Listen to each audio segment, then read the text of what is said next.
यही means inorganic chemistry. हमारा chapter है कोऑर्डिनेशन कंपाउंड्स और अगला क्वेश्चन है question number 161। Transition metal complex with highest value of crystal field splitting energy delta naught will be. यह question 2022 में आया था। तो आपके पास चार ऑप्शन है, चार कॉम्प्लेक्स हैं। तो कौन सा ट्रांजिशन मेटल कॉम्प्लेक्स है जिसका CFSE की वैल्यू सबसे ज़्यादा होगी? ठीक है, एक बार आप इस क्वेश्चन को ट्राई करिए। ये थोड़ा अलग कॉन्सेप्ट का क्वेश्चन है, फिर हम लोग आगे बढ़ते हैं। यहाँ पर हम लोग देख सकते हैं कि यहाँ पर लिगेंड सेम है। तो पहले तो हम लोग स्ट्रेंथ ऑफ लिगेंड से पता कर लेते थे। ठीक है, जनरली CN- सबसे स्ट्रांग होता था, सब में कंपेयर करते थे, पर स्पेक्ट्रोकेमिकल सीरीज़ के अनुसार हम लोग आगे बढ़ सकते हैं। पर यहाँ पर आप ध्यान दीजिए, लिगेंड तो सबका सेम है, ऑक्सीडेशन नंबर भी सेम है 3+, और अलग अलग एलिमेंट भी हैं ये। ठीक है, तो यहाँ पर हम कैसे करेंगे? तो यहाँ पर हम करेंगे कि जो हैवियर एलिमेंट्स होते हैं, मतलब जो ऊपर के हायर D सीरीज़ में होते हैं, वो जो लिगेंड H2O लेते हैं तो उनका CFSE ज़्यादा होता है। जैसे यहाँ पर जो Cr है ये 3D सीरीज़ का है। ठीक है, ये 3D सीरीज़ का है, लेकिन ऑस्मियम सबसे ज़्यादा 5D सीरीज़ का हो गया।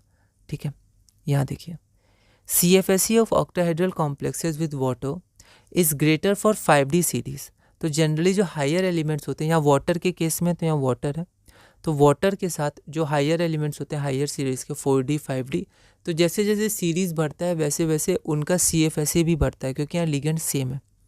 तो 5D series metal centre OS osmium है, तो ये जो है ये 5D सीरीज़ का है, तो इसका CFSE एज़ कम्पेयर टू बाकी ज़्यादा होगा। ठीक है, क्योंकि ये सबसे ज़्यादा सीरीज़ का एलिमेंट है। तो CFSE of octahedral complexes with water, तो यहाँ वाटर दिया हुआ है इसलिए यहाँ लिखा है water, is greater for 5D series metal centre ion as compare to 3D and 4D series metal centre. तो ये देखिएगा, हैवियर एलिमेंट्स में CFSE जनरली ज़्यादा होता है सेम लिगेंड के लिए।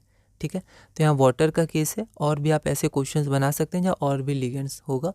तो जैसे जैसे आपको ये नॉलेज मिले, क्योंकि इनऑर्गेनिक में हमें रीडिंग थोड़ी करनी पड़ती है ज़्यादा। ठीक है, तो इसलिए आप इनऑर्गेनिक में रीडिंग करिए, NCERT करिए, अलग अलग जगह से रीडिंग करिए, समझिए, अपने नोट्स बनाइए और उनको रिवाइज ज़रूर कीजिए, और ज़्यादा से ज़्यादा क्वेश्चंस प्रैक्टिस करिए। ठीक है, और रिवीजन ज़्यादा करिएगा, है ना, सबसे ज़्यादा रिवीजन।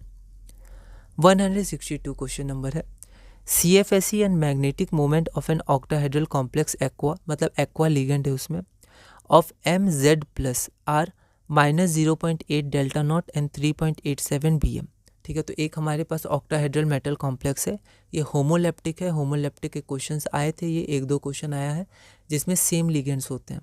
तो यहाँ पर सिर्फ एक्वा मतलब H2O लिगेंड है, और मेटल जो है वो MZ+ के फॉर्म में आयन है। तो इसका बताया गया है कि जो आपका CFSE है वो -0.8 डेल्टा नॉट है, और आपका मैग्नेटिक मोमेंट 3.87 है। तो आपको बताने है मतलब मेटल आयन कौन सा है, V3+, Cr3+, Mn4+ या CO2+। यह क्वेश्चन 2021 में आया था। एक बार आप इस क्वेश्चन को ट्राई करिए, फिर हम लोग आगे बढ़ते हैं।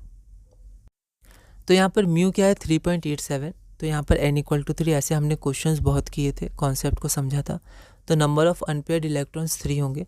तो अब हम क्या करते हैं, सबसे पहले इनका चारों का नंबर ऑफ अनपेयर्ड इलेक्ट्रॉन्स निकाल लेते हैं। ठीक है, तो V का तो 2 है, तो ये तो नहीं होगा, बचा ये तीनों। ठीक है, तो ये तीनों में से कोई भी हो सकता है। और क्या दिया है, इनका -0.8 डेल्टा नॉट है। तो ये फॉर्मूला ये हमने देखा था, इसके क्वेश्चंस किए थे।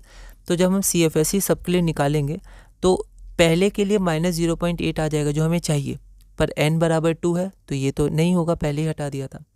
बाकी 3 में देखेंगे तो 2 के लिए -1.2 है, पर हमें -0.8 चाहिए जो हमें सिर्फ 4th के लिए मिलेगा।